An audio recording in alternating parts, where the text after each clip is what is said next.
Fala pessoal, Luiz aqui. Esse vídeo eu vou te explicar tudo sobre o cruzamento de scouts, como funciona cada campo aqui do nosso cruzamento e também vou te falar por que o cruzamento que a gente faz aqui no Guru do Cartola é mais relevante do que qualquer outra tabela de cruzamento de scouts que você vê por aí.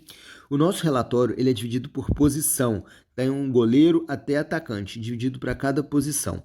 Além disso, eu já me dei o trabalho aqui de transformar todos os scouts de 2020 para o ano de 2021, para os critérios desse ano de 2021. Então, quando eu falar aqui de defesas, eu já estou considerando o critério de 2021, que não tem mais defesa difícil. E, além disso, eu vou explicar aqui para vocês, então, cada campo e por que o nosso relatório é melhor do que os outros.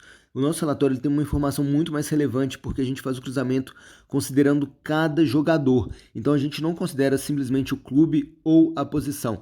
A gente considera também o jogador, o confronto direto de cada jogador para avaliar a pontuação cedida.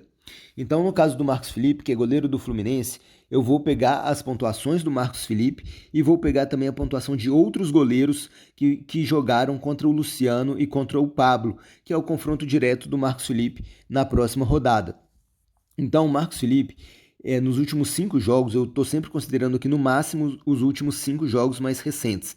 Então, são jogos de fevereiro aqui no caso, né? Eu estou gravando esse vídeo antes da primeira rodada do campeonato. Então, o Marcos Felipe ele manteve o saldo de gols em 60% desses 5 jogos, ou seja, em 3 dos últimos 5. É um número muito bom, por isso que está um verde mais escuro aqui no nosso relatório. E ele tem uma média também de 3 defesas por jogo. Então, uma média alta, e ele perde para o Fernando Miguel, que é o goleiro aqui do Atlético Goianiense. Então, o Fernando Miguel tem uma média aí de 4,2 defesas, por isso tem um verde que te chama mais a atenção aí. E agora vamos para a pontuação cedida aqui. Luciano e o Pablo, eles cedem 3 defesas para os goleiros adversários. Então, esse número está aqui no nosso relatório. E, além disso, o Luciano e o Pablo, eles cedem 25% aí dos SG para os goleiros adversários. Tá? Então, em cada 4 jogos, os goleiros que jogaram contra Luciano e Pablo saíram com um saldo de gols. Então, o Marcos Felipe ele tem números favoráveis, principalmente pelas defesas que ele fez e pelas defesas cedidas por Luciano e Pablo, além de, claro, uma alta chance de saldo de gols.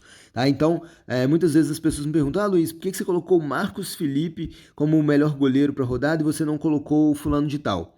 Então, essa tabela aqui que eu estou mostrando para vocês tem 10 jogadores por posição, mas todos os jogadores escolhidos aqui, eles são escolhidos pelos scouts deles e pelos scouts cedidos pelos adversários, pela pontuação cedida pelo adversário.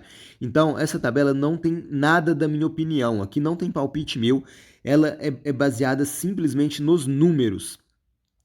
Então aqui a gente vai focar só em números. E também tem um textinho aqui, né, antes de cada posição, que se você ler, você vai entender também muito mais sobre o relatório, que vai sempre te ajudar aí também.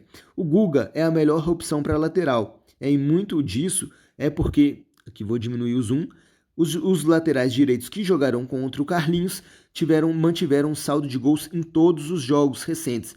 Então o Carlinhos, né, quando jogou, o Fortaleza não conseguiu tirar o saldo de gol do adversário. Além disso, o Carlinhos cedeu 7 desarmes. Então, por isso, o Guga aparece aqui como o melhor lateral para a rodada, falando simplesmente da parte numérica, das estatísticas, tá bom? O Egídio também tem números muito favoráveis pela quantidade altíssima de desarmes aí que ele fez.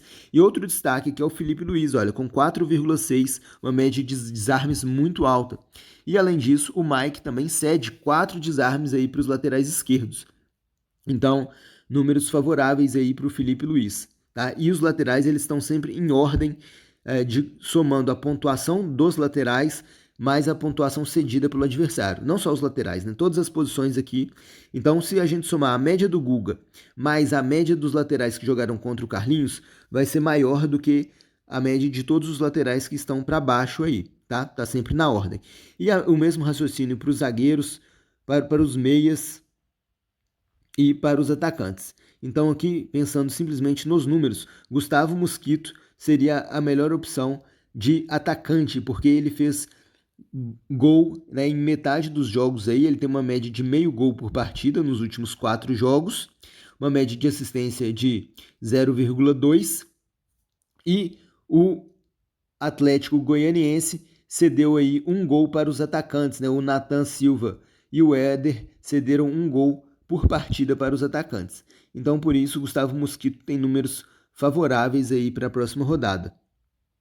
Então, espero que vocês tenham entendido e também não deixem de ler o texto que está aqui antes de cada tabela, porque vai facilitar no entendimento aí de vocês.